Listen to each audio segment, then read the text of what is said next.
Yeah.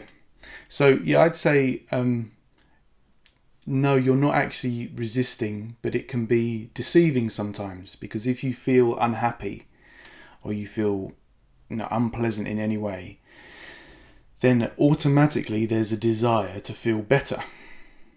But when we feel unpleasant, the desire to feel better is mixed with the push against the unpleasantness, and we feel like we have to push. Often unconsciously, we think we have to push against the unpleasant feelings or an unpleasant mind, and kind of fix that or stop that or make that better, so that we can experience happiness or peace or something else.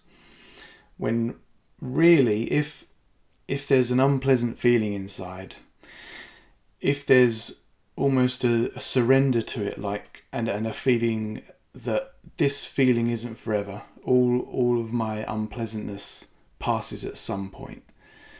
I'm broader than this unpleasantness or this numbness, as Laura was talking about, or anxiety or anything. So this feeling or these thoughts aren't a measure of who I am. They're just energies that are kind of taking over my attention at the moment. So I don't have to fight against these energies, because they're part of me. They're coming out of me. They're part of the universe, basically. So I don't have to fight against the universe. So it's okay. It's okay. I feel like this. It won't last forever. I'm not gonna be at war with myself or how I feel, and it's okay. And gradually, when there's less resistance to that unpleasantness, I'd say that's the first stage, is kind of just ending the battle and not trying to fix yourself anymore, and just going, well, this is how I feel, and this is how I feel. So, okay, I'm going to allow myself to feel however I feel right now, and that's okay. And if there's enough of that, and there's a bit of space then around the unpleasant feelings or the unpleasant thoughts, to where you're no longer in such a battle with them, then there's enough space, usually after a little bit of time, to then simply be able to choose without resistance.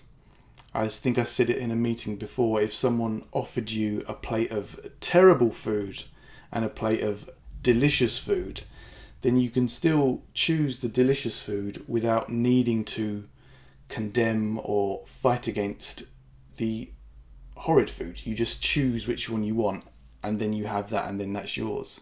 So at a certain point, when there's less fighting against ourselves and our own minds, and less of a feeling of I have to fix myself, then when there's less resistance in the system, then it's easier to ask a question like, well, how would I feel if I was just happy? Or how does happiness feel? Or how does satisfaction feel? Or how does the best version of my human being feel? And then when we ask the question like that, then it's easy to just as you said, consciously allow an energy that we do want, that isn't fighting against the old stuff. It's just more like more of a conscious choice, more of a preference, more of a choosing what's in alignment with who we really are, instead of fighting against what we don't want.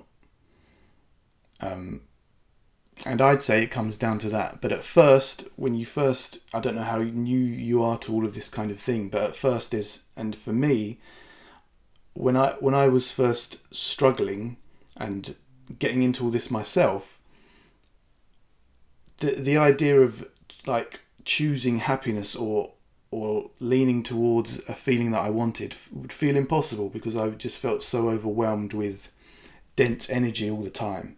So the first stage was to recognize that any dense energy isn't who I am, that it flares up and then it goes by itself, and then I'm not in control of it. It just comes and then it goes, and I don't have to fight against it, and I'm the space for it. If I can be the space for it instead of the manipulator of it, then gradually it burns itself away, and the resistance starts to burn itself away.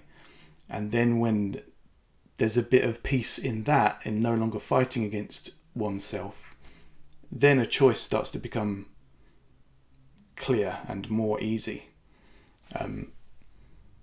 So that's what I'd say so far on that. Does that answer your question? If it doesn't, let me know.